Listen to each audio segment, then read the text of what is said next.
જે ફોરકાસ્ટ છે એ પ્રમાણે આજે રાતથી શનિવાર સવાર સુધી ભારેથી અતિ ભારે વરસાદ પડવાની શક્યતા છે। પંચમહાલ જિલ્લામાં આપણી પાસે 2 એસડીઆરએફની ટુકડી છે અને એક એનડીઆરએફની ટુકડી છે, જ્યાં પાણી ભરાવાની શક્યતા છે, સંભાવના છે। આવા વિસ્તારોની મુલાકાત લઈ રહી છે અને સૂચન પ્રમાણે જરૂરિયાત પ્રમાણે આવા લોકોને અમે એડવાન્સમાં પણ ખસેડવાના છીએ। જે જિલ્લાના એમરજન્સી ઓપરેશન સેન્ટર છે એની ઉપર રાઉન્ડ ધી ક્લોક 24 કલાક વર્ગ 1 અને વર્ગ 2ના અધિકારીની નિમણૂક કરવામાં આવી છે।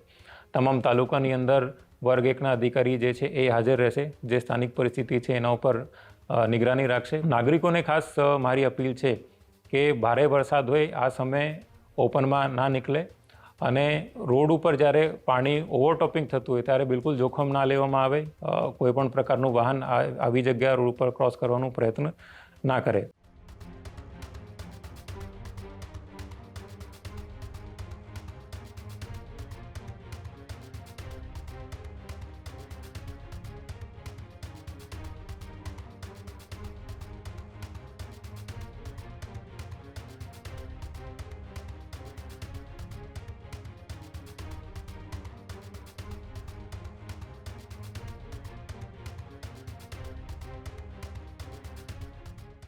પંચમહાલની અંદર પણ ભારે વરસાદને લઈને તંત્ર એલર્ટ મોડ ઉપર જોવા મળી રહ્યું છે। હવામાન વિભાગની આગાહી બાદ પંચમહાલમાં તંત્ર એલર્ટ મોડમાં 2 એસડીઆરએફ અને 1 એનડીઆરએફની ટીમ પણ સ્ટેન્ડ બાય રખાઈ। જળ ભરાવની સંભાવના ધરાવતા વિસ્તારોની પણ તાત્કાલિક તંત્રે મુલાકાત લીધી છે।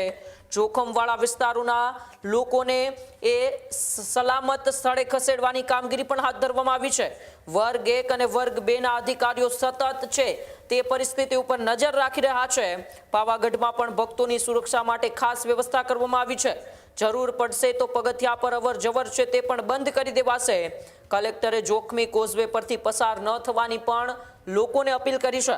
ત્યારે વરસાદ દરમિયાન સાવચેતી રાખવા નાગરિકોને કલેક્ટર દ્વારા શું સૂચના આપવામાં આવી, આવો આપણે પંચમહાલ કલેક્ટરને સાંભળીએ। પંચમહાલ જિલ્લામાં હવામાન ખાતા દ્વારા ઓરેન્જ એલર્ટ જાહેર કરવામાં આવી છે। જે ફોરકાસ્ટ છે એ પ્રમાણે આજે રાતથી શનિવાર સવાર સુધી ભારેથી અતિ ભારે વરસાદ પડવાની શક્યતા છે। પૂર તૈયારી માટે તમામ ગામડાઓમાં અને નગરના વિસ્તારમાં તમામ વિભાગની ટીમોને અમને સ્ટેન્ડ ટુ એલર્ટ મોડમાં કરી દીધા છે।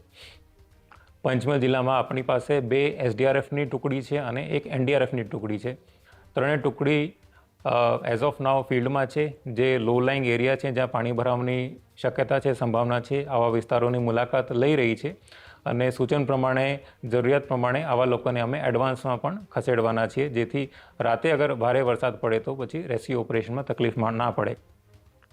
એ સિવાય જે જિલ્લાના એમરજન્સી ઓપરેશન સેન્ટર છે એની ઉપર રાઉન્ડ ધી ક્લોક 24 કલાક વર્ગ 1 અને વર્ગ 2ના અધિકારીની નિમણૂક કરવામાં આવી છે। તમામ તાલુકાની અંદર વર્ગ 1ના અધિકારી જે છે એ હાજર રહેશે, જે સ્થાનિક પરિસ્થિતિ છે એના ઉપર નિગરાની રાખશે। કોઈ પણ એવી ઘટના બને એને ઇમિડિયેટલી એના ઉપર રિસ્પોન્ડ કરશે। પોલીસ ડિપાર્ટમેન્ટ, પંચાયત ડિપાર્ટમેન્ટ, નગરપાલિકા, આરએનબી તમામ ડિપાર્ટમેન્ટ જે છે એ હાઈ એલર્ટ ઉપર છે। નાગરિકોને ખાસ મારી અપીલ છે કે ભારે વરસાદ હોય આ સમયે ઓપનમાં ના નીકળે અને રોડ ઉપર જ્યારે પાણી ઓવરટોપિંગ થતું હોય ત્યારે બિલકુલ જોખમ ના લેવામાં આવે। કોઈ પણ પ્રકારનું વાહન આવી જગ્યા રોડ ઉપર ક્રોસ કરવાનો પ્રયત્ન ના કરે। વિશેષ માહિતી પાવાગઢ માટે અમે એવું નક્કી કર્યું છે, આવતીકાલ અગર સવારે ભારે વરસાદ ચાલુ હશે તો સ્થાનિક જે તંત્ર છે એમને અમને સૂચના આપી છે કે અમારું જાહેરનામું તો સવારે 4 વાગ્યા સુધીનું છે, પરંતુ ભારે વરસાદ ચાલુ હોય તો પછી જે સ્ટેર્સ છે જે છે એનું કમ્પ્લીટ જે સ્ટેર છે એને બંધ કરી દેશે અને જ્યારે સેફ લાગે કે પરિસ્થિતિ સામાન્ય થઈ ગઈ છે તો જ એને ચાલુ કરવામાં આવશે। ખેડૂત ભાઈઓ છે ખેતરમાં ડ્રોન ઉડાવતા હોય છે ત્યારે આપણે એક પ્રશ્ન સતાવતો હોય છે કે જે આપણે અત્યાર સુધી જીપીએસ ટેકનોલોજી વાળા ડ્રોન વાપર્યા છે, જેથી કરીને મોબાઈલ ટાવર છે અથવા તો હાઈ ટેન્શન લાઈન પસાર થતી હોય, કોઈ વૃક્ષો હોય, ત્યારે જે જીપીએસ ટેકનોલોજી વાળા ડ્રોન છે એમાં ટકરાય અને ટ્રેસ થાય છે। પણ એગ્રીવન લાવ્યું છે જીએનએસએસ ટેકનોલોજી ડ્રોન, જેથી કરીને એ ડ્રોન છે એ કોઈ જગ્યાએ ટકરાય નહીં, પોતાની રીતે જ ડિસિઝન લે છે અને મૂવ થઈ જાય છે, જેથી કરીને જીએનએસએસ ટેકનોલોજી ડ્રોન છે એ વાપરવાનો આગ્રહ રાખો। અત્યારે જ ન્યૂઝરૂમ ગુજરાતની યુટ્યુબ ચેનલને સબસ્ક્રાઇબ કરો અને ઇન્સ્ટાગ્રામ અને ફેસબુક પર ફોલો કરો। અપડેટ રહો, સત્યની સાથે રહો।